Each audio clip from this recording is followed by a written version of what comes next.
Ya conoce programación dinámica, al menos tiene una idea. ¿Okay? Levante la mano quien por lo menos sabe lo que es programación dinámica o ha visto un poquito.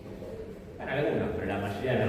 Está bien, razonable porque vamos a ver de qué se trata la programación dinámica. Y sobre todo tratar de quedarnos con la idea de cómo pensar cosas, cómo pensar problemas de programación dinámica y encararlos y poder llegar a una solución desde un enfoque lo más práctico que podamos.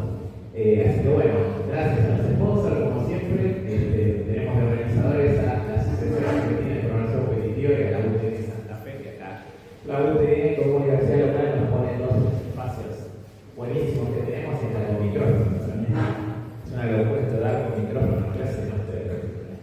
Y bueno, la Asociación Argentina de Programación Competitiva, en ese momento el presidente soy yo y los invito a asociarse para bancar todas estas actividades. ¿No? Hay muchas actividades que son gratis o tienen un costo mínimo, gracias a los sponsors que conseguimos y los voluntarios, ¿no? Que ayudan. Siempre nos falta gente que ayude. Una manera de asociarse. Eso mandaron ya por el Telegram, por eso, así que si no, después me buscan en un pasillo, pero a los sponsors de Ordaion GTS ya estuvo el evento buenísimo de GTS y lo han visto, y a todos nuestros sponsors en general, lo tenemos, Folder, Neurosoft, jerárquicos, y como aliado por el Santa Fe. Creo que espero no haberme olvidado de ninguno. Muchas gracias a los sponsors que hacen posible el cambio. Y bueno, yo acá pongo una frase dentro de lo siempre porque te levanta una charla, parece que es una charla de nivel altísimo. Puedo poner un par de frases que tengan algo, que parezca que tengan alguna relación, ¿no? Pero esta para mí tiene mucha relación. O sea, la primera, por ejemplo, yo estoy completamente convencido de que Tolkien está hablando de programación dinámica. Cuando tira esa frase del Señor de los Anillos, yo estoy seguro que él estaba pensando, claro, pues es programación dinámica y decir de las cosas viejas. Lo voy a poner acá en el Señor de los Anillos. No te das muy mal. Y también me gusta mucho la frase esta segunda de la memoria es esa cosa con la que olvidas. Que es muy profunda, pero más allá de esa profundidad en programación dinámica vamos a ver después, en un rato, después de hacer esta frase, que en realidad lo más importante de programación dinámica es olvidar, no recordar, paradójicamente, porque a la hora de resolver como que el que más recuerda es Bactracken, por así decirlo. Bactracken se acuerda todo. En programación dinámica queremos olvidar lo más posible, recordar solo lo estrictamente necesario, pero hay que recordar. Así que vamos a, sin hacer más introducción así filosófica, vamos de una a tratar de resolver problemas usando programación dinámica y aprender lo que es programación dinámica en primer lugar. Así que, bueno, empecemos con la solución de Fibonacci. ¿Sí? Todos conocen ya la solución de Fibonacci. Está definida ahí, es una sucesión de números naturales, y entonces se va formando la secuencia de una manera muy directa. O sea, cada uno es la suma de los dos anteriores. Entonces está buena porque es fácil de hacer a mano, al menos los primeros términos, esto que es rápido, ¿no? Pero 1 más 1, 2, 1 más 2, 3, 2 más 3, 5, 3 más 5, 8, y bueno, y así uno puede ir viendo los términos. Si uno piensa los índices, o sea, esto de acá sería el Fibonacci n, y el n correspondiente sería 0, 1, 2, 3 y así. ¿Se entiende la definición de Fibonacci? Bien, esto define una solución matemática Hartree, vamos. ¿Cómo podemos computar los términos de Fibonacci? Por ejemplo, quiero de 100. En este momento voy a ignorar todo el tema del overflow y eso, que siempre hay que prestar atención a problemas, porque no me importa para esta charla, no es el foco. Sí, podría ser todo módulo P si el problema lo pido, o lo que sea. O estoy en Python y manejo números grandes, no es lo que me interesa ahora.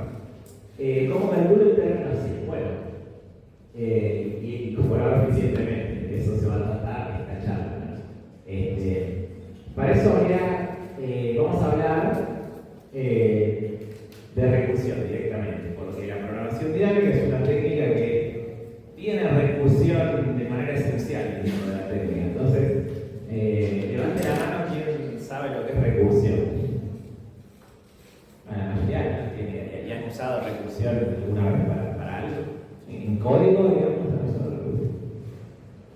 Y en matemáticas han usado recursiones. Por ahí menos, pero bueno, la recursión en matemática es Fibonacci. La propia Fibonacci es recursiva. Eso que está escrito ahí, o sea, esto quiero enfatizarlo. Como recursión no hace falta que sea que el código es recursivo. O sea, el código puede ser un for que hace sumas, uno lo lee y no tiene nada recursivo, pero hay recursividad ahí, implícitamente, porque en la matemática hay recursión. O sea, siempre que hay como valores o una función que se usa a sí misma, y ahí pasa eso. Bueno, a la izquierda hay Fibonacci y se basan en otros Fibonacci. O sea, para calcular Fibonacci me baso, en este caso es fácil, cada uno en la suma de los dos anteriores. O sea, cada uno se basa en los dos anteriores. Siempre tengo cosas que se basan en las anteriores y así eso es recursión. En matemática aparece todo el tiempo. Ahí está escrito como oficialmente, digamos, ¿no? Algo recursivo. Para calcular X, digamos, calcula instancias de X en función de otras instancias de X. Como acá, para calcular Fibonacci, lo calculo en base a otros Fibonacci. ¿Sí? Y eso sigue, bueno, pero tengo que partir o tener en algún momento un caso base que no se base en el Fibonacci anterior. En este caso son los primeros dos. Estos dos primeros Fibonacci no se basan en ningún anterior. ¿Sí? A eso se le llama el caso base. Ahí por decreto dice el 0, el Fibonacci 1 vale 1. Ahí podría haber dicho otra cosa y la otra sucesión, como la de Lucas, que Lucas la verdad no era muy original, y dijo yo quiero mi propia sucesión, y le cambió, no me acuerdo, creo que empieza 1 y 2, o no, eso no puede ser, 1 y 5, no sé, empieza con otros números y después sigue igual, es un robo eso, o sea, cambiarle ese ya, ponerle su nombre a una sucesión, pero bueno, está bien. Otro ejemplo sería el factorial, que está escrito, de hecho, ¿no? La definición recursiva de el factorial. El factorial es el producto de todos los números de 1 a n. El factorial de 10 es 1 por 2 por 3 hasta 10. Entonces, si quiero calcular el factorial, si bien así como lo dije en el aire, por ahí se imagina ya un for, que sería la forma más directa, razonable de calcularlo, uno puede hacer una formulación recursiva del factorial. El factorial de n, lo escribo como está ahí, usando el factorial de n menos 1, por eso es recursivo. Me baso en factoriales anteriores para sacar lo siguiente. Y eso lo puedo hacer porque cada factorial es n por el anterior, si uno se fija. Tiene sentido, si tengo multiplicado ya el factorial de n menos 1, todos los números de n menos 1, lo que me falta multiplicar para tener el producto de todos hasta n es sobre n. Y ahí, de ahí saco una fórmula recursiva. ¿Se entiende esto? En cualquier momento, si hay dudas, pregunten. Bueno, ¿cómo podríamos calcular el enésimo Fibonacci con un algoritmo recursivo, que sea en código, como para tomarnos lo literal, ¿sí? Como que ahí en la matemática está escrito recursivo. Entonces yo voy a pensar lo menos posible y hacer una traducción extremadamente literal de lo que dice la matemática, que dice Fibonacci. Bueno, ahí está con n más 2 es igual a n más n más 1. Es lo mismo que siempre está esta cuestión de índice, ¿no? Que siempre se puede jugar con los más 1 y menos 1. Yo podría haber escrito el Fibonacci n, como se basa en los dos anteriores, que dice que es la suma de n menos 1 y n menos 2, ¿no? Es lo mismo cambiando el índice. Me puedo tomar eso literal y lo paso a código. Y ahí tengo un código. Y no sé si llega a ver bien el código, o suficientemente bien. Pero en la función Fibonacci, esto en C++ o en Java se escribía idéntico, si no me equivoco.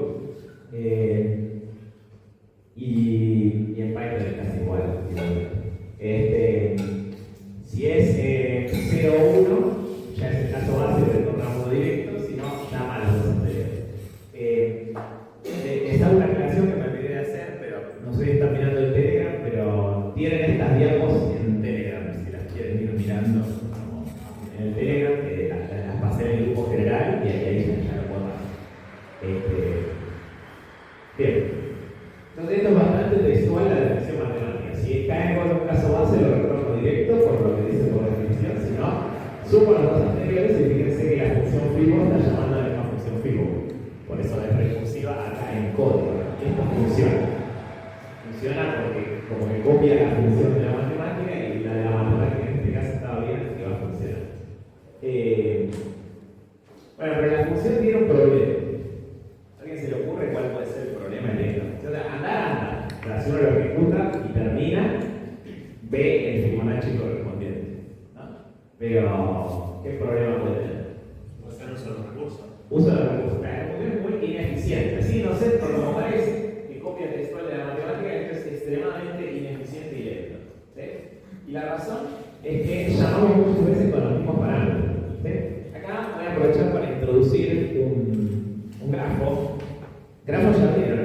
el básico. Después solo me va a aparecer un dibujo de un gráfico, de un grafo, así que todavía no vamos a copiar el tiempo de grafo todavía.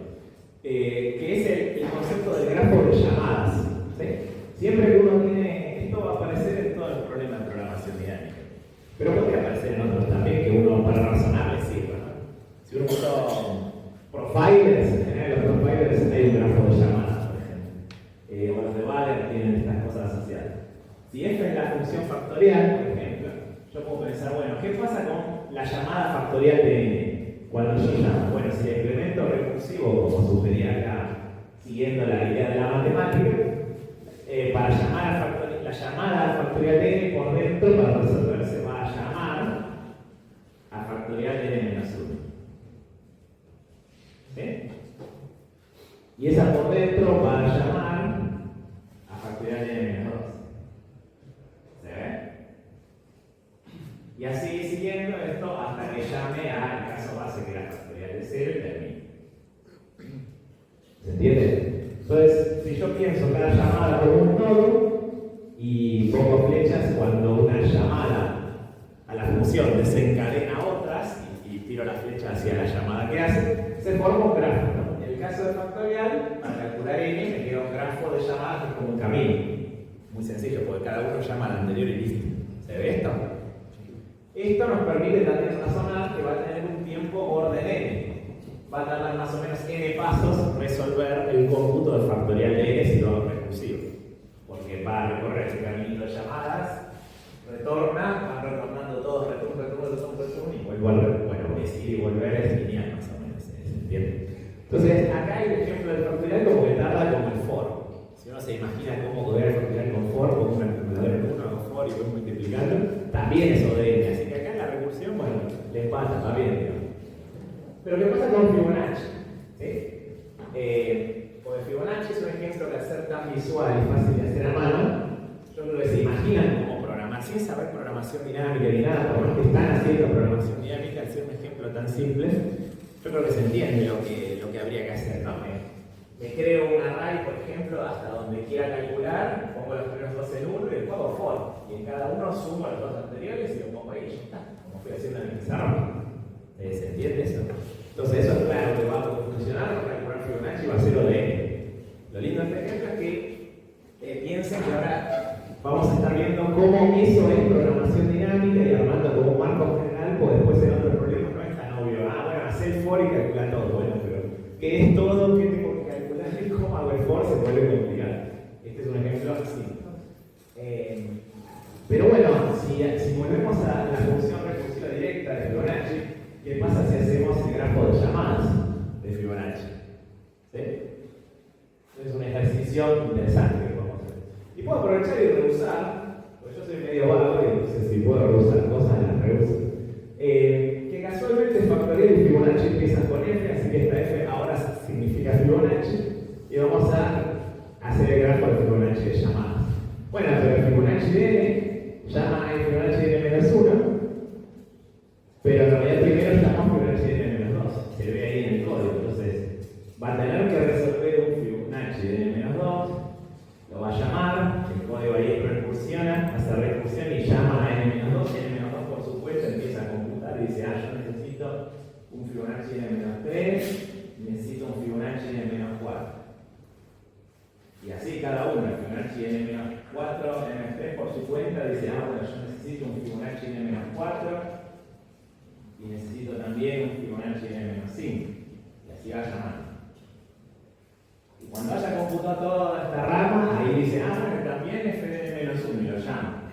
Y este empieza a calcular y lo mismo, este está el f de n menos 2, pero también va a crear una llamada a f de n menos 3. ¿Se ve?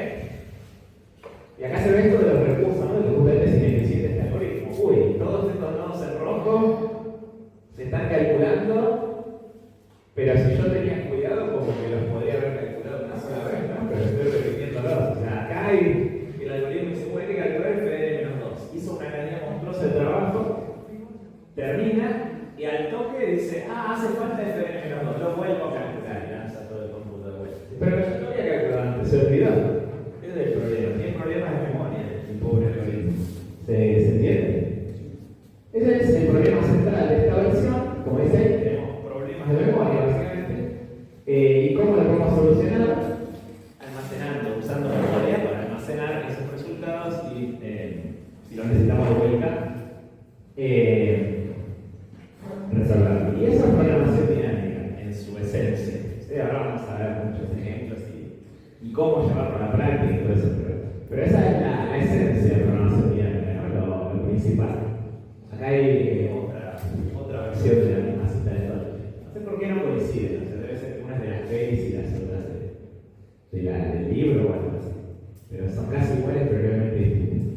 Entonces, la programación dinámica consiste en eso, consiste esencialmente en alguna recursión. Después de varias maneras de implementarlo, vamos a ver por lo menos como 4 variantes, digamos, pero todas son relacionadas. Pero lo esencial es, hay algún tipo de recursión que yo uso para resolver el problema. En Fibonacci viene dada, ya nos da la recursión. Fibonacci dice, cada una es la suma de los dos anteriores. Pero de hecho en los problemas, muchas veces lo más difícil es encontrar la recursión. No es como Fibonacci que nos la dan gratis. En muchos problemas, parte fuerte de la resolución es darse cuenta, bueno, yo puedo armar una recursión que me sirve para resolver el problema. Y ahora aplico programación dinámica, pero ya al llegar a la recursión puede ser difícil. Eso para destacarlo.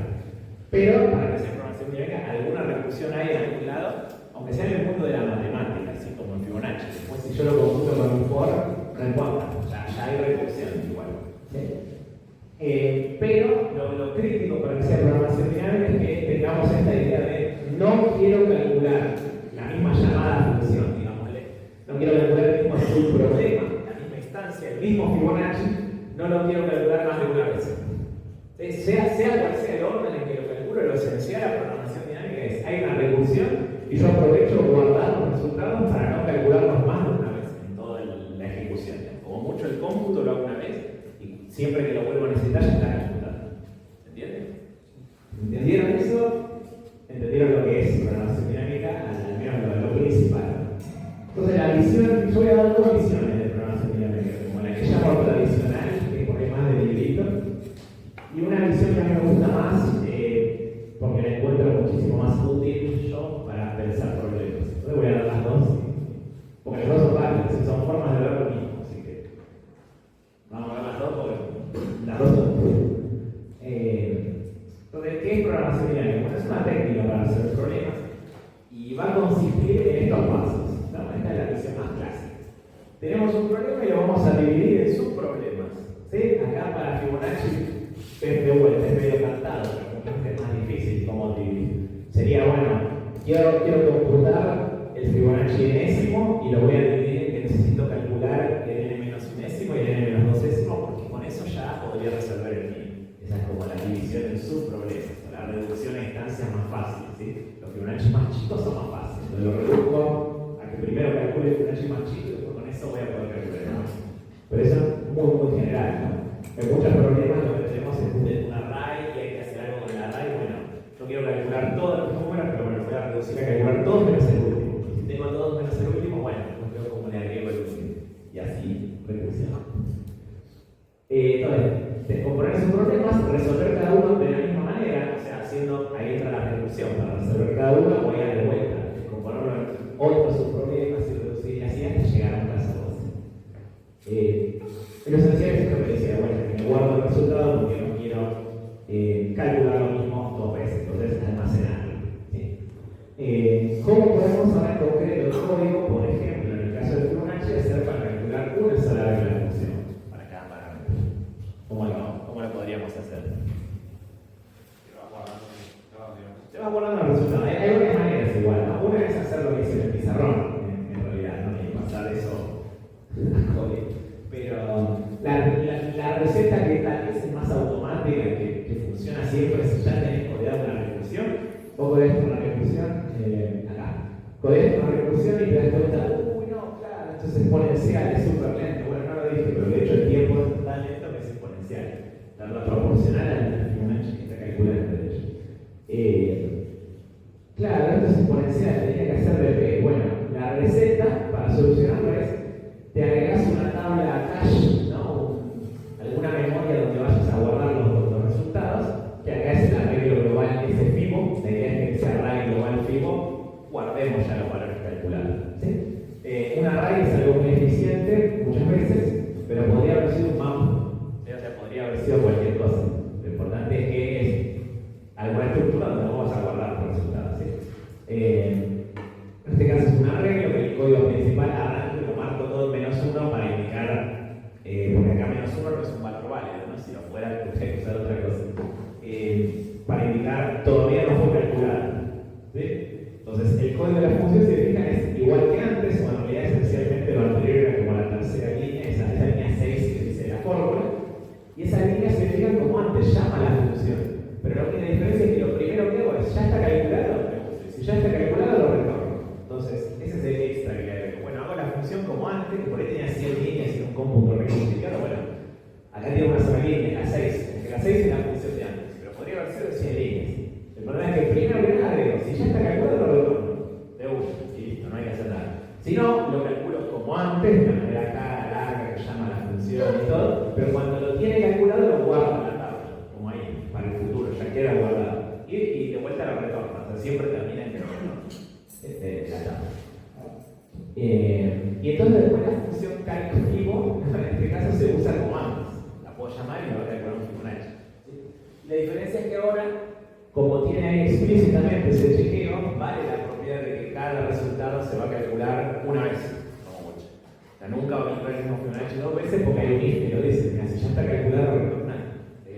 Es bien explícita acá. O sea, no quiero calcular lo mismo dos veces, me lo guardo y chequeo. Si lo voy a calcular de vuelta, lo retorno. ¿Se entiende esta receta? Esto se puede hacer en todos los problemas de programación dinámica. Puede ser más eficiente o menos, pero funciona.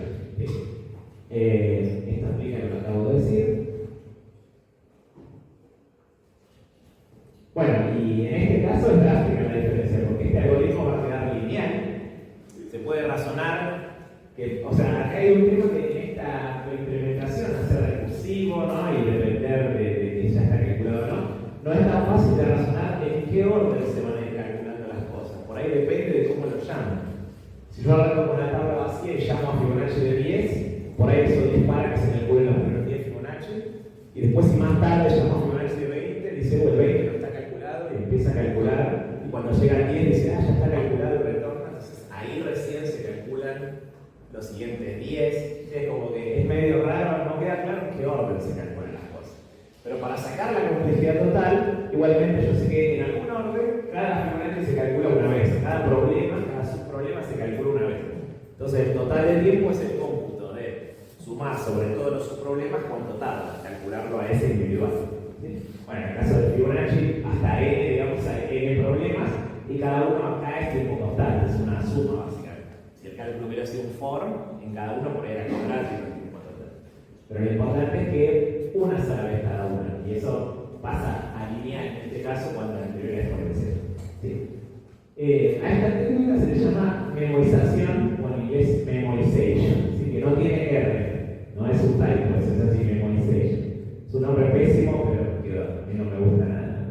Memorization viene de que es como que te dejas memos, que son esas stickies con recordatorios. Te dejas un memo, el Fibonacci 3 valía 20 para el futuro. O sea, me parece muy mal nombre, pero no es un typo, es el nombre oficial verdadero de la técnica.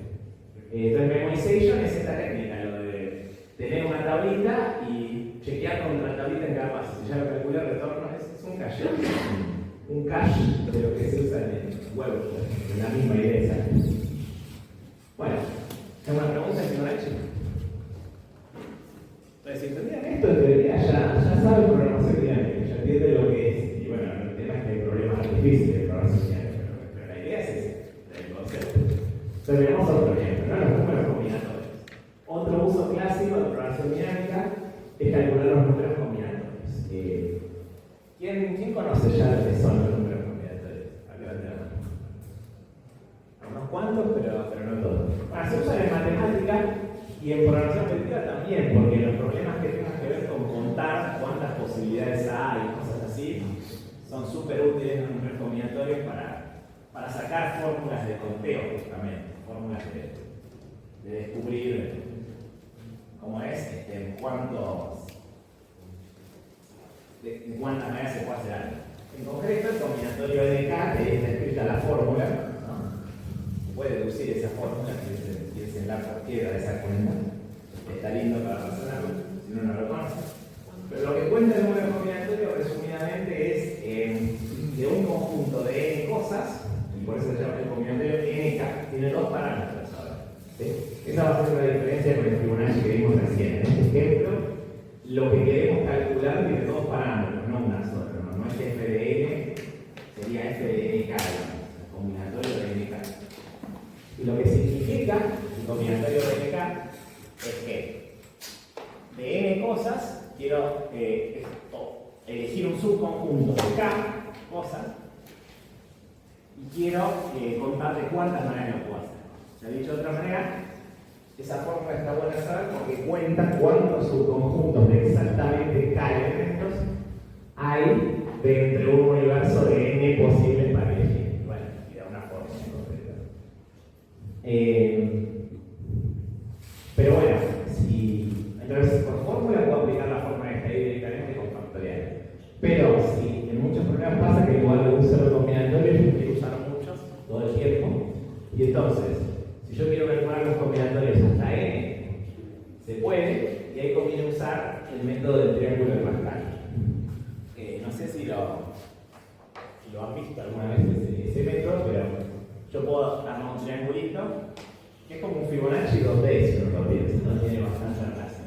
Y pongo unos en las puntas, lo voy expandiendo el triangulito, pero después cada número hago que sea la suma de los dos que tiene arriba. ¿Sí? Entonces me va dando números que aparecen siempre. Bueno, si uno se fija, los números que aparecen en este proceso del triangulito, que se llama el triángulo de Pascal, el famoso, son los números combinatorios. O sea, los de la primera fila son los combinatorios con n igual a 0. Después n igual a 1, n igual a 2 y así. O sea, estos serían los n igual a 4. Entonces, si uno hace combinatorio n1, le da 4, que para n igual a 4.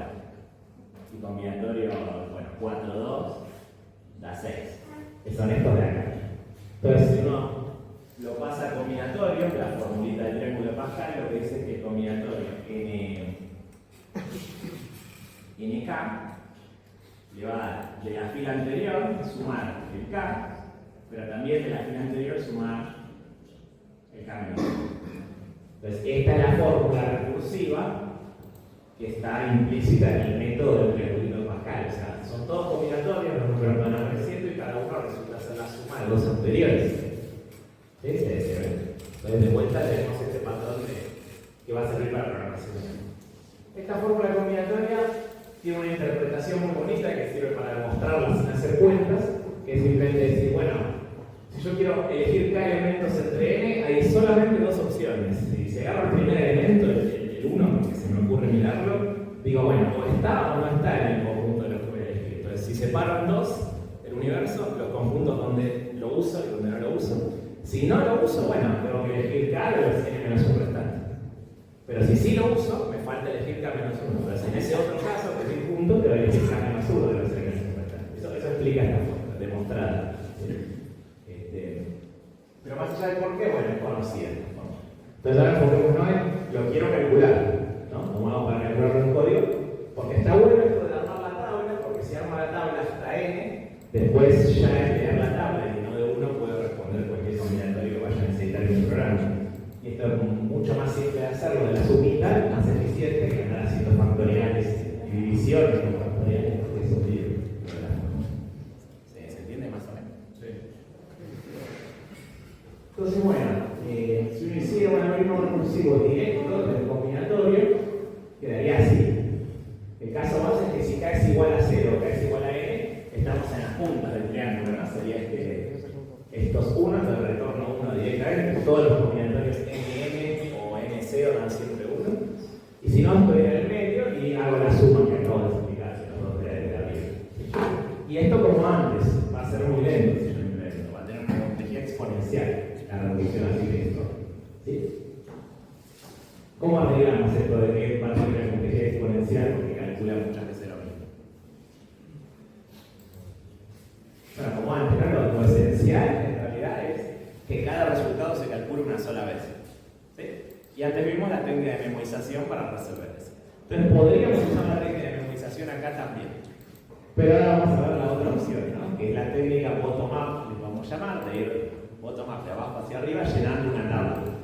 alternativa podríamos haber usado el Fibonacci. En el caso del Fibonacci, la bottom-up hubiera sido más parecido a lo que hago en el pizarrón, que primero me reservo el arreglo con el espacio que voy a usar, que acá es el pizarrón, ya lo tengo reservado, esto es mi array. Cargo los primeros casos base directamente, y después hago un for y voy para cada uno del array. Como voy en orden de izquierda a derecha, ya sé que ya calculé, justo hace poco calculé antes, ya están calculados todos los que necesito, que en el Fibonacci son los dos anteriores, y ahí in place directamente sobre el arreglo hago la suma. Entonces mi código queda sin recursiones, ir por cada uno calculando. ¿Sí? Pero fíjense que ahí tuve que yo pensar en qué orden voy a calcular. La recursión como mágicamente saben qué orden calcular. Acá yo tuve que decir, no, el for va de izquierda a derecha, pues si lo planeo de derecha a izquierda quedo calculando cualquier cosa.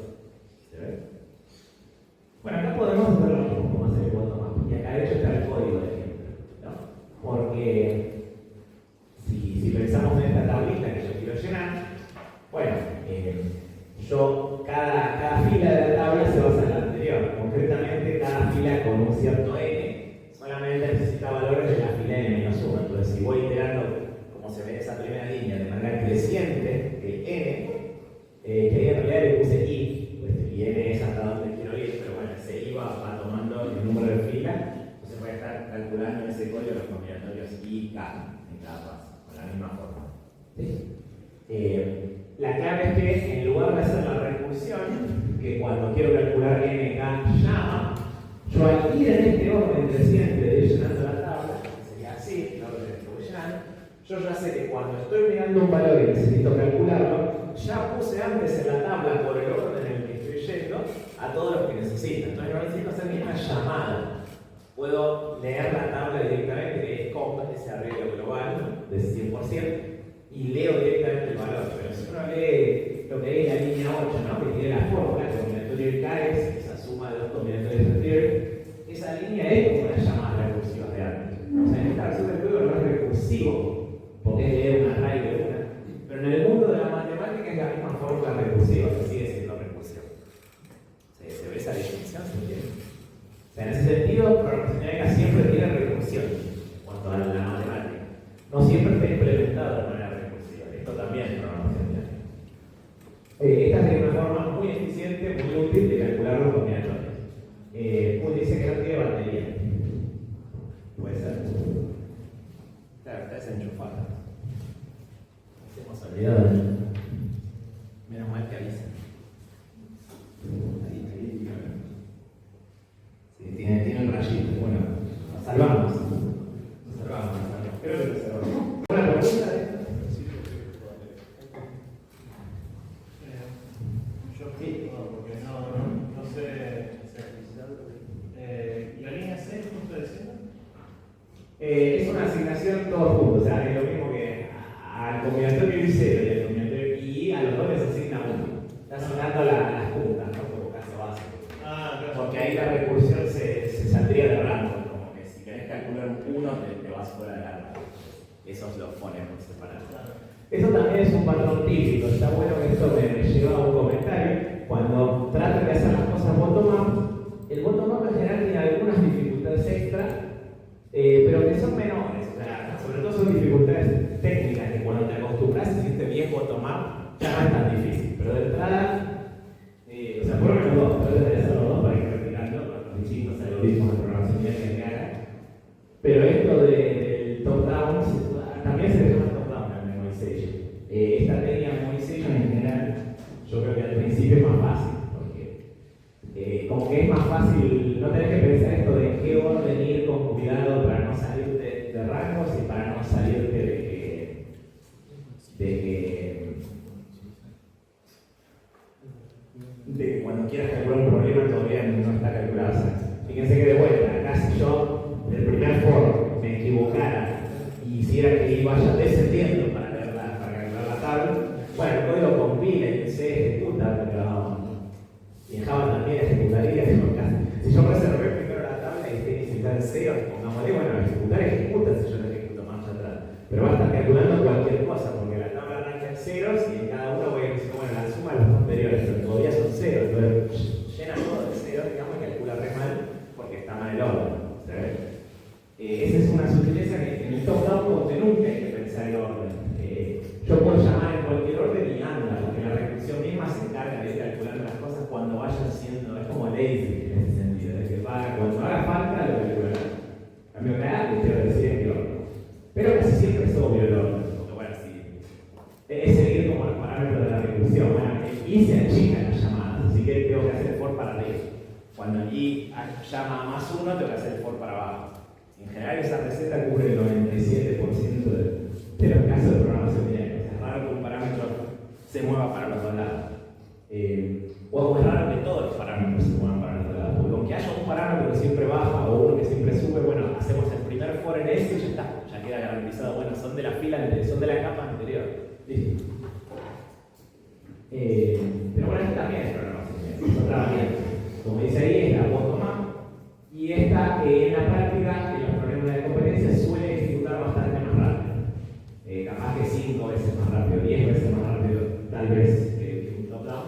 Pero depende. Eso cuando se calculan todas las entradas de la tabla o muchas. Sí, ahí no hay un absoluto. Ninguna de las dos es siempre mejor. Mira las tareas. Y de a poco ir practicando.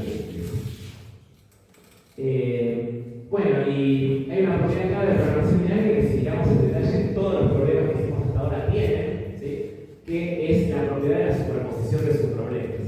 ¿Sí? ¿Qué es esto de acá que bueno, borré, pero el marcador rojo sabía que iba a necesitar de vuelta y no me dejó borrarlo? En este dibujo que teníamos, si prestamos atención del Fibonacci, justamente los subproblemas que quería calcular se pisan y reaparecen una y otra vez en los cálculos. Entonces yo para calcular Fibonacci de n-1 necesitaba Fibonacci de n-2. Pero al calcular Fibonacci de n, yo llamaba Fibonacci de n-1, que también llama n-2. Entonces como que transitivamente hay muchas maneras distintas de llamadas de llegar al mismo subproblema. Y eso es lo que hizo que sea útil memorizarlo. A esta propiedad se le llama superposición de subproblemas. Y esto también vale la pena mencionarlo, porque si tengo un problema que se resuelve con recursión, pero no hay superposición de subproblemas en ningún momento, realmente no hace falta meter una memoria cache, no hace falta tener esta complicación extra de pensar programación dinámica, porque la recursión directa ahí hubiera sido eficiente, porque no hay justamente superposición. O sea, hago la llamada de lo bruto y nunca se calculará dos veces. Entonces, cuando eso pasa, no hace falta. O sea, no es que va a funcionar mal, que voy a estar guardando en una tabla algo que después nunca se lee, porque solo se usa la primera vez cuando se calcula. Entonces está para echarlo. Y de hecho, esos algoritmos se llamarían divided complex. O sea, si el patrón donde descompongo y hago recursión y después junto todo, pero no reduzo las cosas una y otra vez, básicamente es un divided complex. Yo ahí de paso, sí, perdón, acá. Divide and conquer, divide y conquistar. En castellano sería dividir y conquistar, es literal. Uno también lo ve mucho como D, AND, C, divide and conquer. ¿Cómo? Un caso de esto sería el factorial. Calcular el El factorial. ejemplo está perfecto. El factorial anterior sería un ejemplo de eso que hemos visto. Es un ejemplo muy específico de divide and conquer porque divide en un subproblema, pero es válido. Entra en el esquema de divide and conquer. Y sí, tal cual, ahí la recursión directa no se calculaba, entonces no había superposición. Otros algoritmos así, si conocen, son el MergeSort o el Quicksort, no sé si los han visto, pero son clásicos algoritmos recursivos de divide and conquer. Y vale la pena preguntarse, ¿por qué por qué no me guardo los subarreglos que yo ordené? Por si después me vuelve a aparecer el mismo subarreglo y ya está ordenado. Es para pensar. Pero básicamente lo que pasa es que sería muy complicado de guardar y casi seguro que no vuelve a aparecer el mismo arreglo exacto para ordenar. Entonces, es mucho más lo que perdés por guardar algo que después no vas a usar que, bueno, no lo guardes. Pero vale la pena destacar eso, o sea, justamente como hay superposición, tenés esto. ¿Sí? Y en general, si uno piensa cómo sería el grafo de llamadas, ahí se vuelve clarísima la superposición. En el caso del triangulito de Pascal, lo tengo acá cantado para dibujar, ¿no? El grafo de llamadas sería, cada uno llama de arriba y de izquierda. Entonces queda esta grilla, que es un patrón típico de la programación dinámica. Queda como esta grilla, ¿no? De movimiento. Y es clarísimo que al mismo, entre A y B, digamos, hay montones de caminos de cómo llegar. Porque es chiquito y no es tanto, pero se ve que es como exponencial la cantidad de opciones de cómo llegar a un número a medida que esto crece. Entonces, esa superposición de recalcular todo el tiempo me la ahorra programación dinámica. ¿Alguna pregunta? Bien.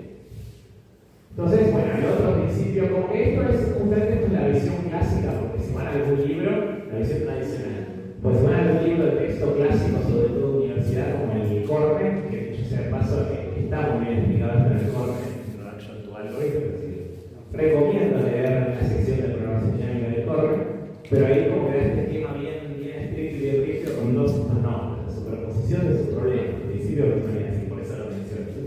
Pero estos son como ideas de cómo funciona la programación dinámica, ¿no?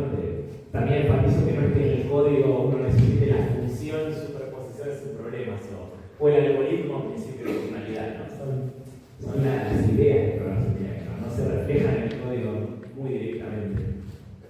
Y el principio de optimalidad en concreto es un poco más abstracto y yo lo resumo en la recursión funciona. O sea, el principio de optimalidad, por ejemplo, en Fibonacci, como que no tiene gracia porque ya nos lo dieron, ¿sí? Como que el principio de optimalidad es una cualidad que tiene que tener un problema para que vos sospeches, como tiene olorcito principio de optimalidad, seguramente puedo hacer una recursión. Y después, bueno, funciona la recursión porque hay principio de optimalidad. Pero si ya tenés la recursión es como ya está el principio de optimalidad. El principio de optimalidad se puede resumir en recursión funciona. Bueno, como recursión funciona, puedo hacerle. Digo, por si les maría que es el principio de optimalidad, es eso, como un criterio heurístico para decir, acá debo poder hacer recursión, o al revés, tiene pinta de que no anda optimalidad, no se debe poder hacer recursión. Entonces, ¿qué es lo que dice el principio de optimalidad? Bueno, muchos problemas que justamente son de optimización, o sea, estos ejemplos que vimos recién eran de contar. Quiero contar cuántos conjuntos hay, o en Fibonacci hay una cuenta directamente, pero muchos problemas lo que tenemos de optimización. Yo quiero encontrar la mejor manera de lograr tal cosa. ¿Sí? Quiero encontrar el mejor camino, por ejemplo, el mínimo camino, la máxima suma, algo así, de todas las opciones de cómo armarlo. Entonces, esos son problemas de optimización. Y ahí entra en acción el principio de optimalidad de Bellman. Sí, que es eso que está en la tercera línea. Esencialmente, el principio de optimalidad de Bellman lo que dice, un problema tiene el principio de optimalidad de Bellman, lo cumple cuando la solución óptima, la ideal, o sea, que en general no es única, ¿no? Así que hablemos de una solución óptima. Si yo quiero cualquier solución óptima, o al menos hay una solución óptima a un subproblema que yo estoy analizando, esa solución óptima tiene que tener como parte, o tiene que reducirse a, o tiene que poderse formar con soluciones óptimas a otros subproblemas. ¿Sí? Entonces, por ejemplo, el ejemplo típico del que hablaba Bellman es con caminos mínimos en grafos. Entiendo que ya han hablado de eso de caminos mínimos. ¿Sí? Supongamos el básico, ¿no? Todas las aristas pesan 1, o sea, simplemente el camino que menos aristas usa. ¿Sí? Entonces, si yo quiero un camino mínimo, por ejemplo, de A a B, el que menos aristas use, ¿sí? Bueno, no sé todavía cuál es, pero bueno, supongamos que lo conozco y que es un cierto camino y que la primera arista que use es esta de acá, hasta el nodo X. ¿Sí? Bueno, entonces arranca con esta arista de acá y después misterio lo que hace. Bueno, si pensamos ahí con atención, yo puedo decir, un camino, este camino óptimo de A a B que arranca yendo hasta X, si yo le saco esa primera arista voy a tener un camino de X a B. Y si el camino entero de A a B, ese hipotético que elegí, es óptimo, es el más corto posible de todos los que van entre A y B, ese camino que queda al sacar esta primera arista, que es un camino de X a B, no debe ser cualquier camino de X a B. Debe ser, de hecho, un camino de X a B lo más corto posible, a su vez. ¿Me entienden? Bueno, eso es el principio de optimalidad, es el principio del óptimo. Que si vos mirás una solución óptima, como las partes de esa solución óptima o algo, una parte de esa solución óptima que puedes usar para formarla, es a su vez solución óptima de otros subproblemas. Acá, en concreto, un camino óptimo de A a B contiene adentro y se forma con un camino óptimo de X a B. Y de ahí sale que vas a poder hacer recursión. Si yo tengo algún cómputo recursivo para los caminos óptimos de cualquier nodo B, yo ahí como que veo que la función en A va a poder llamar a la función en X, porque le sirve. ¿Se entiende? Bueno, la teoría general de la solución óptima a un subproblema, adentro contiene soluciones óptimas a otros, se llama principio de optimalidad. Puede ayudar a pensar, pero de resumen, la recursión funciona. Porque a veces los alumnos se dan cuenta si la recursión funciona o no y vienen muy preocupados. Pero el principio de optimalidad, ¿cómo es? ¿Cómo lo hacen? Te ayuda a darte cuenta si va a dar o no la recursión, pero una vez que la recursión ya está. O sea, si la recursión es correcta, listo. Y esto por ahí te ayuda a darte cuenta si va a ser correcta o no. Por ejemplo, para poner un ejemplo negativo, si yo quisiera el camino máximo entre los caminos, siempre hablando de caminos simples, o sea, los que no repiten nodos, no vale repetir. Fíjense por qué, pero si yo me planteo lo mismo con camino máximo, el que más en estas usa sin repetir nodos, eso no cumple el principio de optimalidad. O sea, el camino más largo posible de A a B, supongamos, incluso que empieza por X. No, en realidad en este ejemplo no, para empezar es interesante. Pero bueno. No necesariamente cuando le saco esa lista, lo que usó a continuación es el camino más largo posible de X a B. Porque ahí se rompe, ahí no vale el principio. Porque justamente el haber usado esta lista restringe un montón lo que puedes hacer después, al no poder repetir. Que no te molesta que no te molesta con caminos mínimos, porque con caminos mínimos nunca querés repetir. Entonces no es una molestia. Entonces eso te da la pista. La misma recursión de camino mínimo con máximo no va a andar. Y claro, es verdad, no hay una extra de camino máximo así. De hecho es un problema ultra difícil el camino máximo así. Es NPH, no sé si saben lo que es. Nadie lo sabe resolver polinomialmente. Y tiene que ver con esto, bueno, no se cumple el principio pista de una recursión así directa, no anda. Es decir, ese de hecho se puede atacar con recursión, pero es una recursión mucho más complicada sobre otro subproblema, no simplemente el nodo. Bien.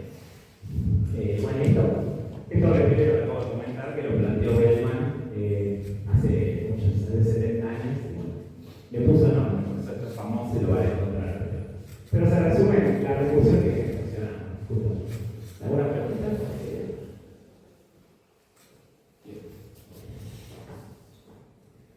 Entonces vamos ahora con un ejemplo clásico. Este es un clásico.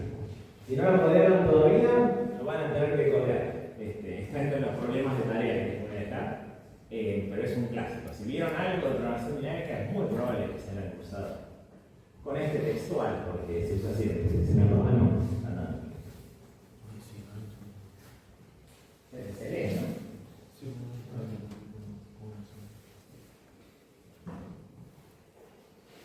Bien, el problema es el de camino mínimo, digamos, de ella, que justo hablamos del camino mínimo, que ahora vamos a coincidencia. Bueno, perdón, acá es máximo. Ok, pero bueno. Pero es la máxima suma. ¿Sí? Como no hay ciclos, va a ser medio lo mismo. Pero ahora, concentrémonos en el problema y ya. Entonces tenemos una matriz de números, eso es lo que vamos a tener. Por ejemplo, podría ser de 2 por 3, si n es 2 y m es 3. Bueno, sé, 5, 10. Con enteros podría ser negativo, tranquilamente. Porque no hay nada que lo impida. Y no, para estos fines de este algoritmo no va a cambiar nada.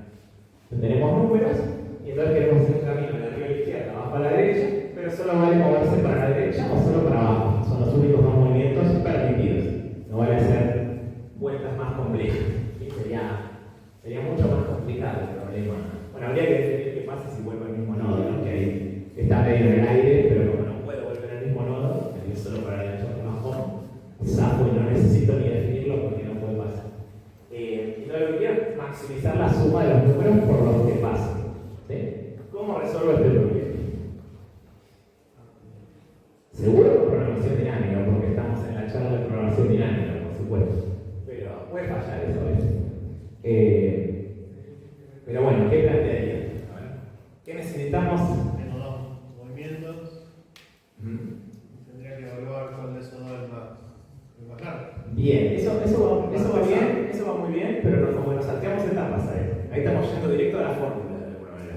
Entonces, para saber la fórmula, como que esos van a ser los dos casos de la fórmula. Cuando yo haga la recursión voy a tener que evaluar dos posibilidades. O sea, si usé el movimiento derecho, si usé el movimiento abajo. Todo eso está bien. Pero antes de eso, justamente programación dinámica es una técnica que se va a basar en usar una recursión para resolver subproblemas. Entonces, lo primero que necesito plantear es, bueno, cuáles van a ser, o bueno, en algún orden, uno va razonando toda la vez, ¿no? Pero vamos a necesitar esos subproblemas para ordenar esto. ¿Cuáles son los subproblemas? Porque a mí me dan un problema como, me lo dan un monolito rígido de, bueno, dame un número de output acá. ¿Cuál es la máxima suma? suma para ir acá, punto. No hay subproblemas, hay un problema. Y yo tengo que hacer ese trabajo de decir, a ver, ¿cómo lo descompongo? ¿Cuáles son mis subproblemas? Sí. Puede ser que evaluando los dos posibles caminos que puede tener, o sea, ya sea que vaya a derecho o a abajo, tengo que evaluar cuál es el que me suma más y cuál es el que me resta menos. A ver, vos decís.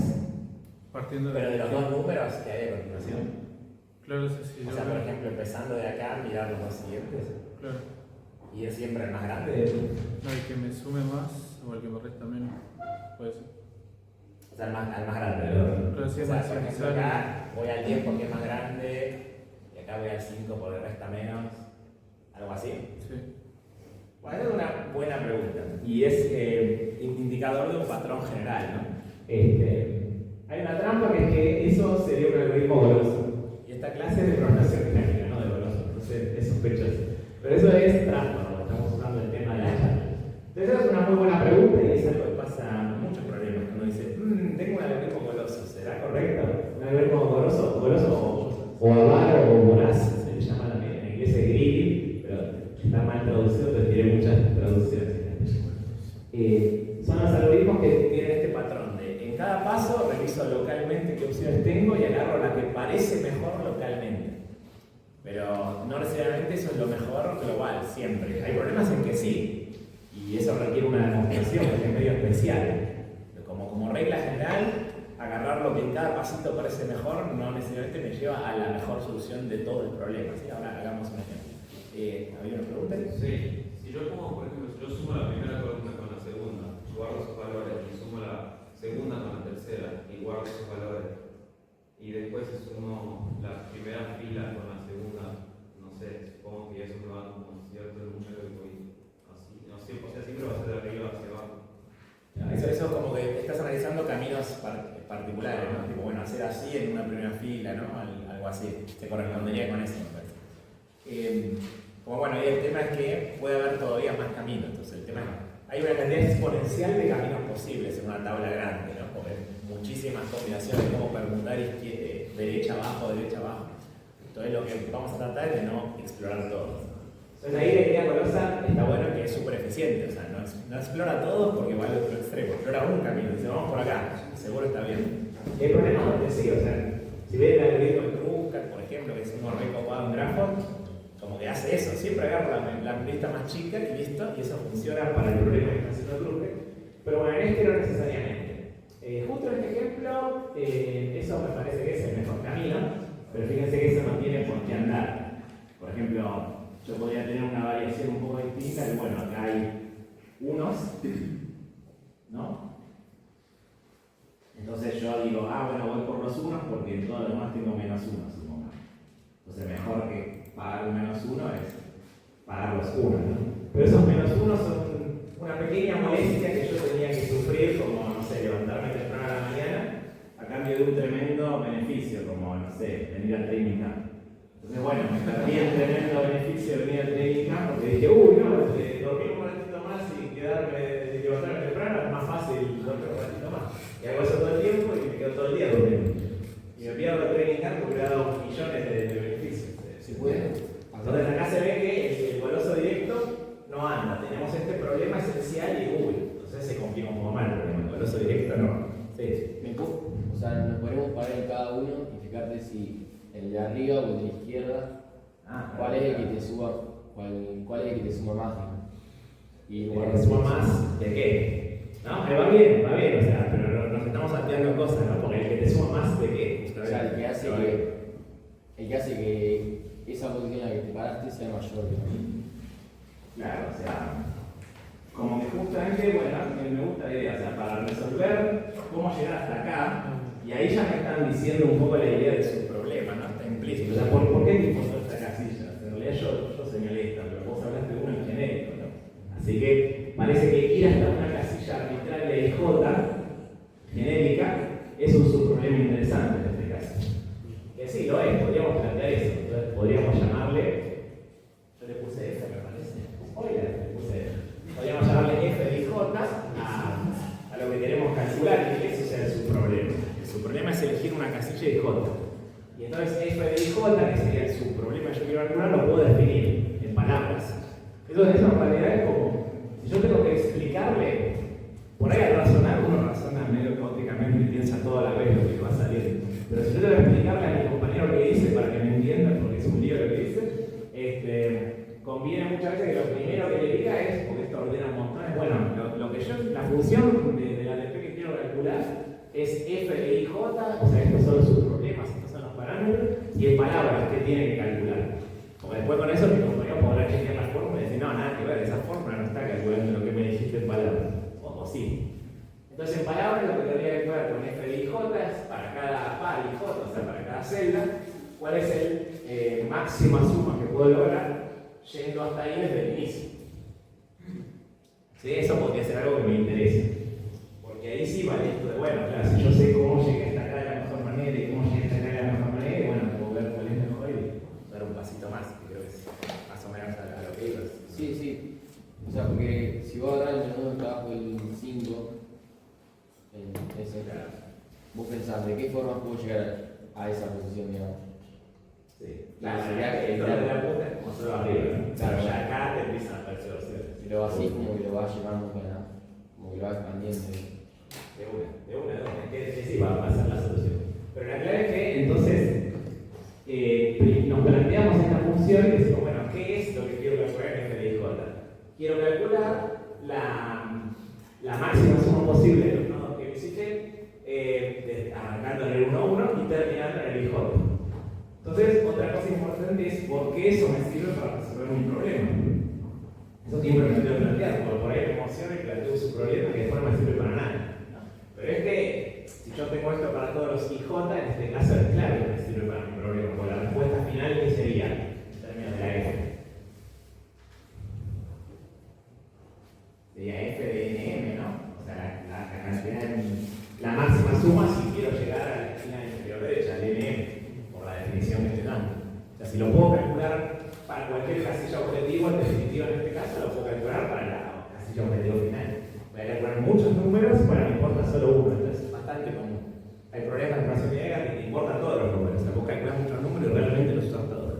Pero en muchos es como vos tenés un objetivo final en vista, y bueno, igual tenés que calcular toda la tabla porque es tu forma de llegar a ese número. Sería como el Fibonacci. Yo quería solo el Fibonacci 100, pero planteo todos los subproblemas y la reducción porque los necesito para llegar al Fibonacci 100. Como no puedo llegar al 100 sin resolver los anteriores antes.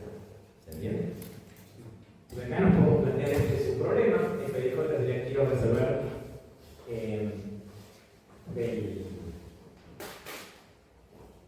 quiero sacar cuánto es la máxima suma de casillas que puedo visitar desde el 1, 1 hasta el ij. Y ahí teniendo ya en mente bien claro qué quiero calcular en palabras, ¿sí? Que acá se ve, o sea, ya ojo podría resolver, ¿no? F de 4, 1 sería 2005 menos 1, 2004, ¿no? Por lo para abajo. En cambio, F de 4, 2, que es la mejor manera de llegar acá. Bueno, algún menos 1 tengo que pagar. Podría ser tentador hacer así para agarrar el 1, pero me parece mejor ir por acá y me agarro 2000, ¿no? Entonces tengo 2004 que tenía antes, más 1000, 3000, ¿no? O sea, la función 3004 parece dar. Porque de hecho la función acá va a 2004 y la función acá, que es lo mejor para llegar a mí, hay que buscar este 1000, ¿no? Así que 2004, 2004. Ah, claro, da lo mismo. Justo empatan, no lo había pensado para que bien. ¿Lo ves más o menos? Entonces acá sí, claro, si yo ya sé cuál es la mejor manera de llegar hasta acá, yo sé cuál es la mejor manera de llegar hasta acá, como los únicos movimientos son a la derecha o a la izquierda, para una casilla genérica, IJ, solo puedo haber venido o de arriba, y si hice un paso hacia abajo, o solo puedo haber venido de la derecha, si hice de la izquierda, perdón, si hice un paso a la derecha como último paso para llegar a esto. Entonces, acá hay una acción al principio que me leía ver, un camino óptimo que llega acá con la máxima suma. Si yo sé que vino desde la izquierda, bueno, seguro llegó acá con una suma máxima. Porque si no hubiera llegado a una suma máxima, cambio por la forma de llegar a la suma máxima y le agrego el pasito y no cambia nada, solo cambió lo anterior y mejoré. Así que seguro que quiero. Y acá lo mismo. Entonces, eso me permite ver cuál es el más grande de los dos y sumarle la casilla. ¿Se ve?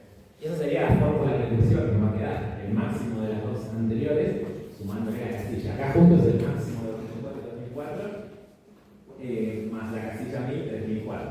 Pero no siempre pasa eso. Por ejemplo, en esta de acá, si yo calculo, este daría 6, única opción de hecho, este daría 4, única opción. Entonces acá el máximo entre 6 y 4 me va a dar 6, es mejor venir por arriba, con el menos 1, 5. ¿Se ve? Bueno, y eso lo puedo pasar a fórmula y me queda. Y de hecho la fórmula lo podría computar con for directamente, porque me queda llenar una tabla de valores, ¿no? En IPC directamente tengo, puede ser una tabla M ahí, que M de X y es lo que yo llamé F de J, y la cargo en cómputo, y como cada una se basa solo en la de arriba y la de izquierda, puedo hacer doble for recorriendo este orden normal, y ya está. Cuando llego a una casilla están calculadas las anteriores y la uso. Ahí está escrito en la primera línea, la fórmula que dijimos, es el máximo de las dos opciones anteriores más la casilla. Y las otras son simplemente los bordes. Si estoy en un borde, bueno, una de esas no existe, así que no tomo máximo directamente. La única opción que hay. ¿Se ve? ¿Alguna pregunta?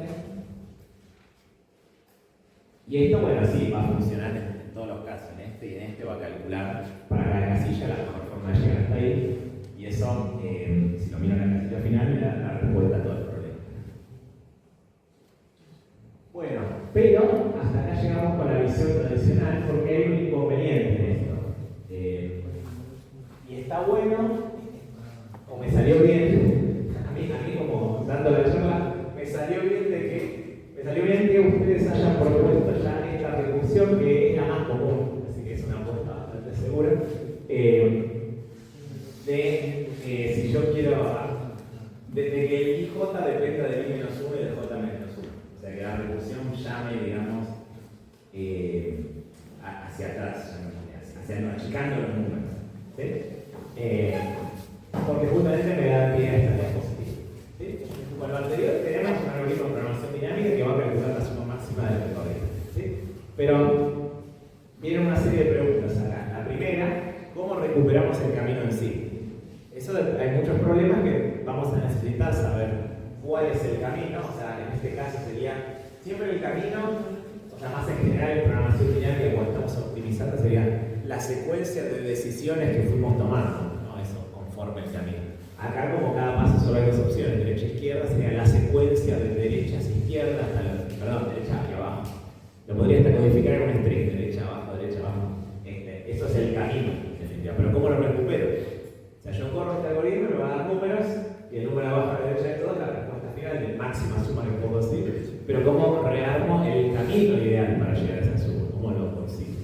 No puedo partir del final y empezar a desplazarme. Ahí va. Sí, siempre, sí, ese es el método. Siempre la receta en programación dinámica para optimizar va a ser eso. Vos partís del nodo final de tu solución que te interesaba y empezás a como desandar el camino marcha atrás, a ver como un detective reconstruyendo. Bueno, a ver, no sé. Acá suponete que te da 1000 el resultado final. Y vos decís, 1000, ¿cómo pude haber conseguido ese 1000? ¿No? Y empezás a mirar los valores marcha atrás, pero vas a reconstruir marcha atrás. Siempre el camino, como de todos los algoritmos de programación dinámica, más complejos, más fáciles, se reconstruye siempre. Y hay como dos formas de hacerlo. Una es mirando directamente los valores, que en general se puede. Y acá, como es simple la recursión, dentro de todo queda prácticamente simple, pero si la recursión es muy complicada, aunque se pueda, puede ser medio libre. Fíjate que por ejemplo te da 1000. Supone que en la matriz había un 1 en esa posición. Entonces, por decir, bueno, arriba tenía un 999 y a la izquierda tenía un 80, ¿no? En la recursión, en la tabla, en la F. Entonces empezás a deducir, bueno, la F era justamente el máximo de las dos opciones según donde viene. Si hubiera venido de la izquierda, la matriz había un 1, me hubiera dado 80 más 1, 81. Pero no dice 81, dice 1000. Calculó 1000, entonces no vino desde la izquierda. Y de hecho, si comprobamos desde arriba, si vino desde arriba y eligió que el máximo era el de arriba, como acá vemos que es, 999 más 1, eso sí da, todo coincide, todo concuerda. Entonces viene desde arriba, deducimos, seguro. Entonces ya, como que marcha atrás, el último paso del camino lo sabés, viniste de arriba. Y ahora seguís reconstruyendo, cambiando los números, a ver cuál era. Como que justo si te fijas es como que estamos corriendo el algoritmo gris, o sea que volvió, le servía el algoritmo al final. Todo vuelve en otra forma.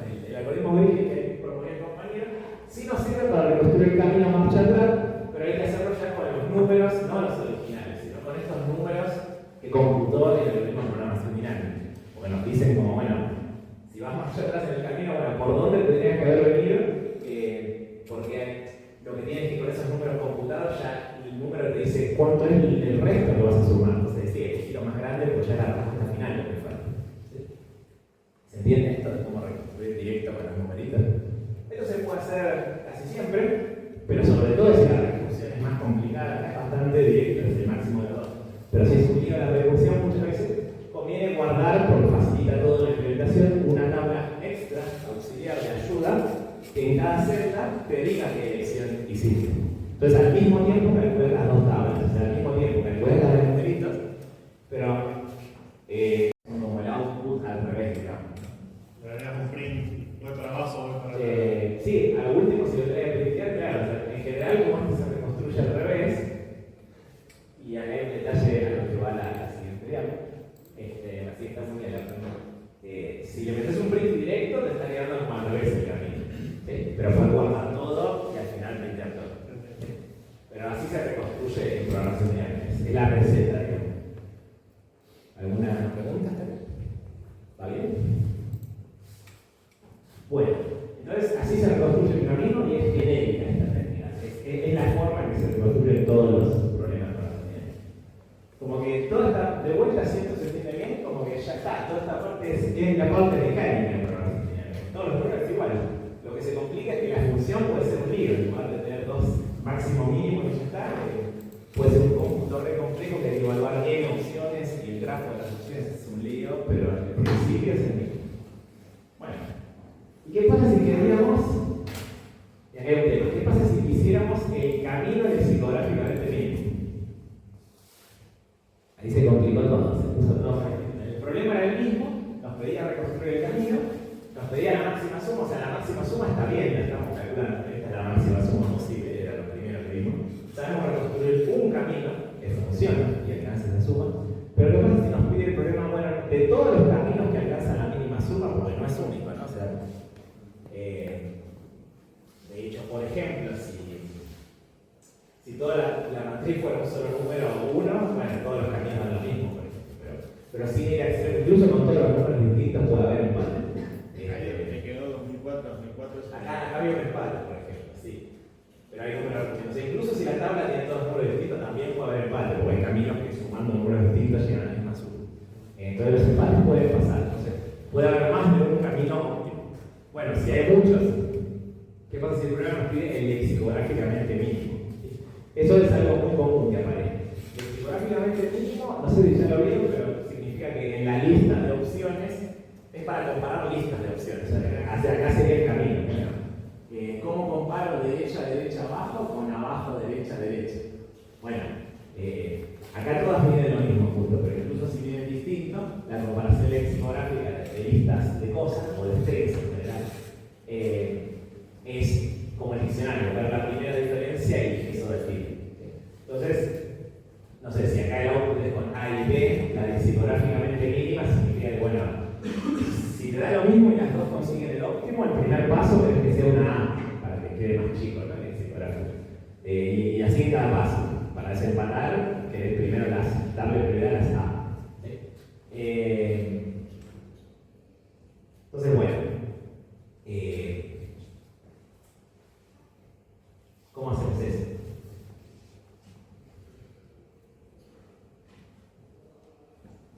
Idealmente a partir de los números que tenemos. Y el problema es que en realidad no podemos con los números que tenemos. Tenemos que cambiar los números que hemos calculado. Porque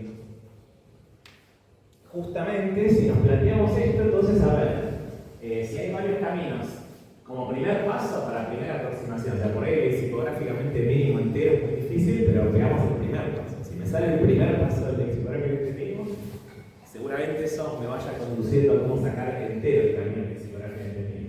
De vuelta, ahí está escrito muy resumido. Quiero el lexicográficamente mínimo entre los óptimos, ¿no? Si no, sería siempre abajo, abajo, abajo, abajo, derecha, derecha, derecha. Eso es sin pedirle que sea óptimo, en suma, ese es el lexicográficamente mínimo. Quiero el lexicográficamente mínimo de los que suman lo más posible.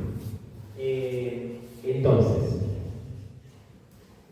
lo que me estoy preguntando es, bueno, en definitiva quiero separar en dos para saber qué hacer. Si yo estoy en la primera casilla, la primera decisión que tengo que tomar es si voy para la derecha o si voy para abajo. Y si voy para la derecha, seguramente de todos los caminos que van para la derecha, el mejor tendrá una cierta suma, digamos un 1000, y de todos los que van para abajo, el mejor tendrá una cierta suma. Tal vez el invento número es 998.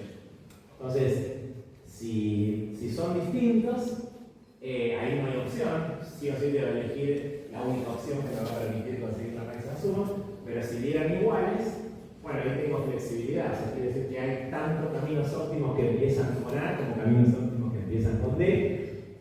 Como quiero el lexicografía mínimo, y lo primero que compara es la primera decisión, quiero necesariamente un camino que empiece con A, en ese caso.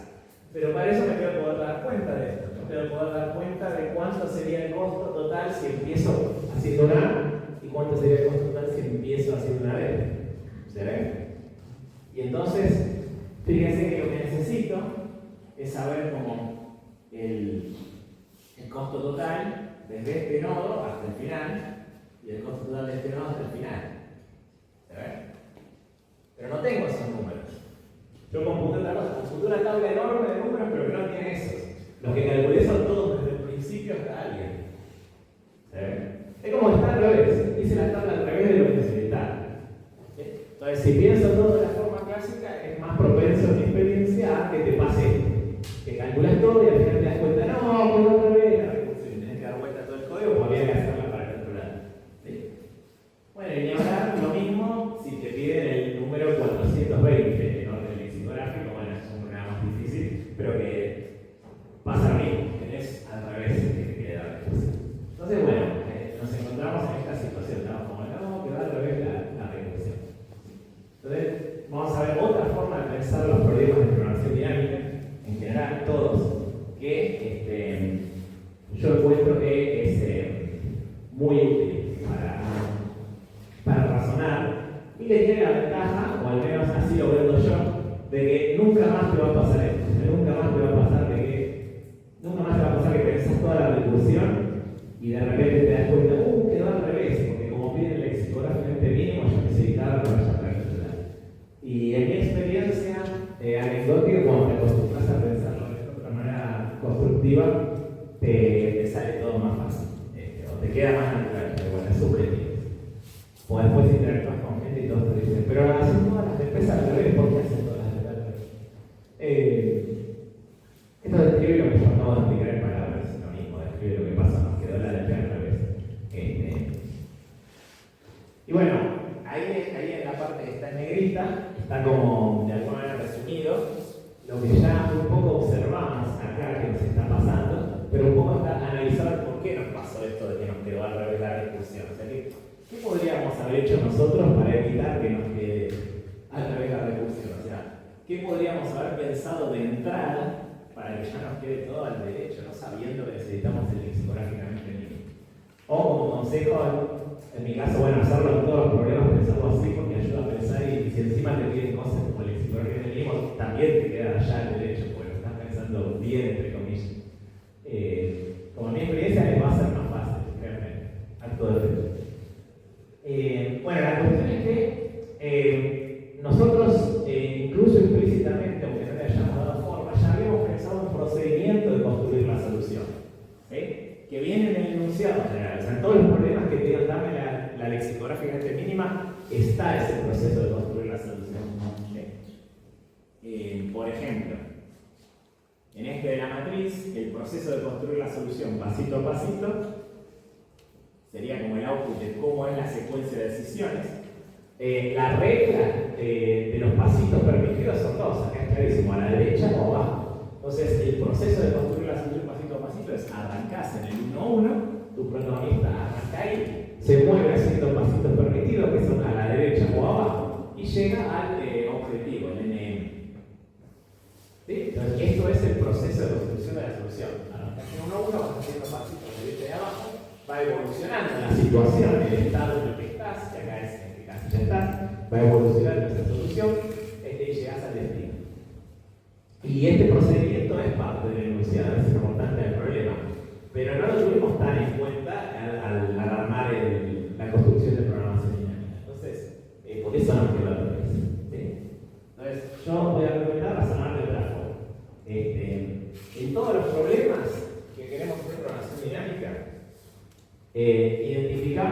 estados y transiciones, ¿sí? Que van a estar asociadas a nuestro proceso de cómo construir la solución.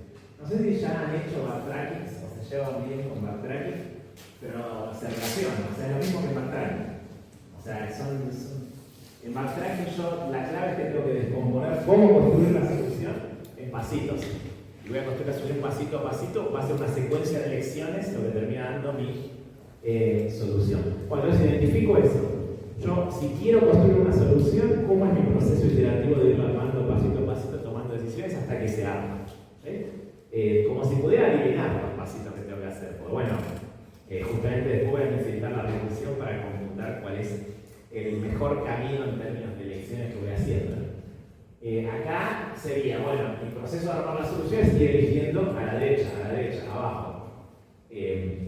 Pero con los movimientos del problema, o sea, no al revés del movimiento del problema. Los movimientos del problema a la derecha y abajo. Y nuestra recursión termina diciendo, si viene de arriba, no, ¿qué si viene de arriba? El problema va hacia la derecha, entonces yo tengo que pensar que voy a la derecha. ¿Sí? Si uno logra eso, todo se vuelve más fácil. Entonces el estado viene a ser estas situaciones en las que yo puedo estar en mi proceso de construir. Y tiene que capturar toda la información relevante. En este caso la información relevante es el IJ, dónde estoy parado. Por eso el subproblema justamente venía definido por las variables IJ. Eso es porque en mi proceso de construir la solución lo único que importa es dónde estoy parado ahora. Eso ya tiene toda la información que necesito. ¿Sí? Y me olvidé, por ejemplo, todo lo que hice antes. O sea, esto es inherente a la superposición. O sea, hay varias formas de llegar a esta misma situación, de estar parado en IJ, con este proceso de crear la solución. Vos sabés llegar por arriba, por abajo, por muchos caminos, pero te lo olvidás. O sea, lo único importante es que estás en IJ. Podría haber planteado un estado que es elegir derecha, abajo. Y tiene muchísima más información. Puedes decir, solo estoy acá, dice cómo llegar. Pero eso es mucho más lento porque tiene más estados. La idea es que en el estado guardar lo mínimo posible. Por eso la frase esa de que con la memoria es con lo que olvidás, bueno, en programación tiene que recordar olvidarse lo más posible, dejar en el estado solo, bueno, que es lo mínimo que tengo que recordar del proceso de cómo construir una solución para que si yo ahí toca el timbre de que hay que ir a tocar tortitas negras, me voy y viene un compañero a reemplazarme, puede seguir. Bueno, le tengo que decir dónde estoy, con eso alcanza este problema, pero depende de cada problema qué información hace falta. Acá, donde estoy, le alcanza. Si hace todo bien, eso le alcanza para saber cómo terminar el camino óptimo. No importa lo que hice antes, por eso me lo olvidé. Recuerdo solo lo esencial. Y esa información entonces va al estado, son todos los parámetros de toda la información que es clave. ¿Sí? Y las transiciones posibles son las reglas de jugadas permitidas en el proceso de construir la solución. Pero que las jugadas posibles van a ser a la derecha y abajo. O sea que la f de j se tiene que basar en I más 1j y se tiene, bueno, este sería I más 1, y se tiene que basar en I más 1j porque esos son los pasitos permitidos, o sea, el estado de donde estoy evoluciona así en el problema. O sea, si uno se acostumbra a pensar que los parámetros de la f sean ya el estado del proceso para que construya la solución y las llamadas sean hacia como me muevo de verdad el problema, todo va a quedar al derecho y va a ser mejor así, conviene pensar así. Eso es lo que acabo de decir. Ya lo dije. Pero entonces, ¿qué tiene que retornar la F? ¿No? ¿Cuál es la receta? Bueno, la receta general es que la F del estado lo que guarde es, lo que responda es cuál es lo óptimo, cuál es el valor óptimo de solución que puedo obtener a partir de acá.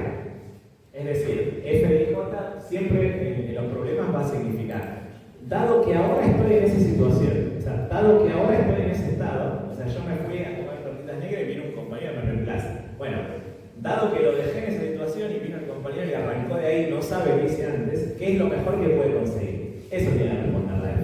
Esa es como la receta en todos los problemas. Uno piensa el proceso constructivo de armar una solución pasito a pasito, identificar los estados y las transiciones, y entonces tu F de un estado siempre significa si cae un paracaidista en ese estado y no sabe lo que hiciste antes y lo dejaste ahí en adelante a ver qué hace, hacia adelante en el tiempo, ¿qué es lo mejor que puede conseguir?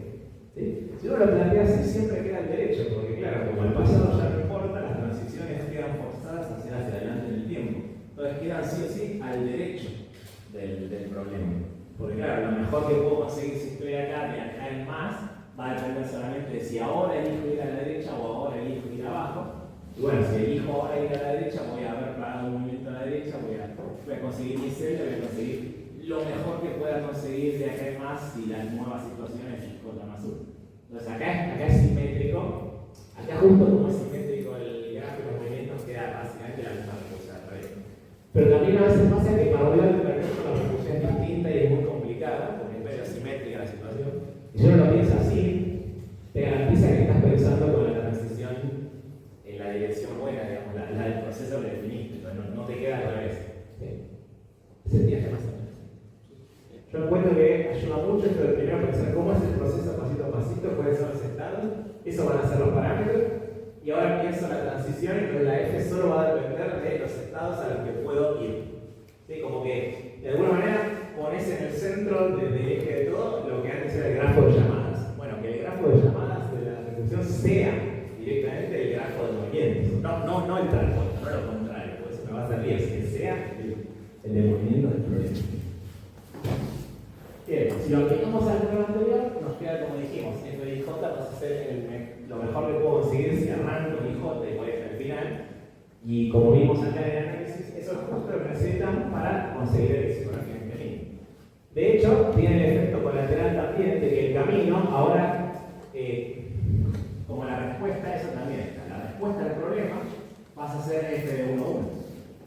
Todo queda al revés, ¿no? El problema IJ depende del I más 1 y del J más 1. Entonces, si lo hago bottom-up, por ejemplo, los for tienen que ir marcha atrás, porque cada subproblema IJ depende de los más grandes. Pero lo mismo, como los for al revés, si yendo la tabla al revés, porque cada uno depende del de abajo y del de la derecha. Y la respuesta queda en esta celda. ¿Sí? Pero esto es el patrón siempre, o sea, la mejor solución que puedo conseguir ahora es F de la situación inicial, porque arranca el proceso. Y al reconstruir el camino, entonces arranco desde F1, 1 y voy viendo qué elecciones tomé, o sea, lo mismo que antes, pero ahora no está al revés, ahora está al derecho. Arranco de 1 a 1 y voy exactamente como quiero, ¿no? Entonces, eso me permite reconstruir fácil la lexicográficamente mínima. Simplemente cuando hay empates, desempato por la elección que quiero. ¿Se ve eso? Bien. Bueno, todos los demás ejemplos quedan de tarea. Recomiendo pensar todo esto. Dinámicas de rango no lo llenamos. Así que también igual, acá están solo los enunciados, como para pensar estos problemas, así que los pueden pensar. Hay mucha tarea. Este es un problema más avanzado de tarea, pero todo va a que se entienda. La foto es de esa hidrolito, esa es de donde sale el problema. Hay un montón de pruebas de práctica que están al final de la última diapositiva.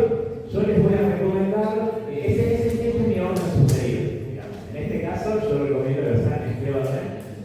Están por temática y aproximadamente de más fácil a más difícil, es muy aproximado. Pero bueno, entonces sería el orden sugerido para engancharle práctica al próximo. Y también les recomiendo, aprovechando sobre todo los primeros, sobre todo los que puedan, ya que estos son problemas introductorios de programación dinámica, que traten de ver estas cosas que vimos, ¿no? De memorización versus bottom-up. Bueno, joder todos de las dos maneras. Y a ver si algunos se vuelven más fácil y otros más difíciles, van a aprender un montón en ese proceso sistemático. O sea, esta tarea es dinámica, pero yo creo que ahí se aprende mucho más programación dinámica, ¿no? Avanzando todo. Y ¿qué más quería comentar? Y como último ejemplo, así para cerrar, quiero hacer énfasis en esta idea de la información. Entonces, esto sí lo quiero mencionar rápido. ¿Qué pasaría si en este mismo problema lo altero? Vamos a ver sobre el primero, además es como para reforzar el punto de la ingeniería. ¿Qué pasa si cambio el problema y ahora se me permiten hacer hasta acá movimientos que vienen, digamos, hasta 10 veces puedes moverte para la izquierda? ¿Sí? Hasta 10 veces te puedes mover para la izquierda.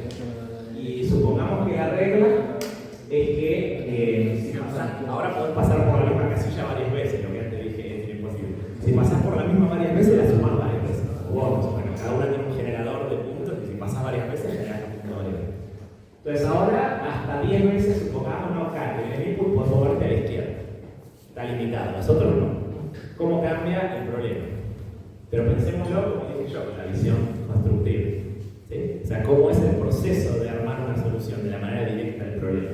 Y es casi igual que antes, de hecho, o sea, en términos del mapa, el mapa es el mismo, los movimientos son derecha abajo, y hay un movimiento más, como ahora voy a poder viajar para la izquierda. No, es lo que quiero el cambio. Entonces ahí parece que mantengo el mismo estado de IJ. Pero me alcanza esta información, porque también la heurística clara es que este proceso constructivo yo quiero que lo piense como información. ¿Qué información necesito? Quiero la mínima posible. O sea, si IJ me alcanza, está buenísimo, ya es lo mínimo posible. Pero me alcanza con saber que estoy acá, o no es suficiente. O sea, yo estoy construyendo un camino, me voy acá, viene un compañero y digo, te dejé acá, seguí, estás en esta casilla. ¿Le alcanza o faltan datos? Tengo que saber cuántos movimientos de los. Claro, faltan datos. Sí, por eso para mí ayuda un montón pensar con información porque es intuitivo. Uno toda la vida trabaja con información. Los cerebros hacen esto, llevar cuando alcanza la información te das cuenta más rápido. Claro, me falta información, faltan datos. No sé, no puedo saber si a la izquierda es un movimiento válido si no sé cuántas veces me moví. Entonces, parámetro, cuántas veces me moví. O sea, cada información que falta la metes al parámetro. Pero en realidad vos querés meter lo menos posible, ese es otro arte, ¿no? O sea, a veces la de P más obvia es tipo n cuarta porque 4 parámetros y hay un retruco de, bueno, no hace falta esa información, que ya es un problema más avanzado. Pero todo el arte de P principal es esto, bueno, ¿qué información necesito y cómo son las transiciones? Entonces, con ese parámetro las transiciones van a hacer que las de derecha y abajo no mueven el estado del campo, porque sigo teniendo la misma cantidad de movimientos. Pero las que van para la izquierda, bueno, mueven ahí J-1, pero me gasto un movimiento, así que van a mover acá -1. Y básicamente es la misma recursión de antes, digamos. Entonces, parece que el problema 1 se puede recomplicar, pero hay que meter un parámetro más, porque hay más información a tener en cuenta y modelar las transiciones a J. ¿Se ve este? Sí. Entonces, y esto es totalmente general. Acá hay más ejemplos para reforzar, pero es lo mismo. Pero bueno, si le agrego un movimiento de elefantes mágicos que saltan como alfiles de la red. Bueno, es lo mismo, necesito saber cuántas veces lo usé para saber si lo puedo usar o no, lo agrego de parámetros, y acá, aunque sean complicadas, pongo las transiciones correspondientes a los saltos. ¿Sí?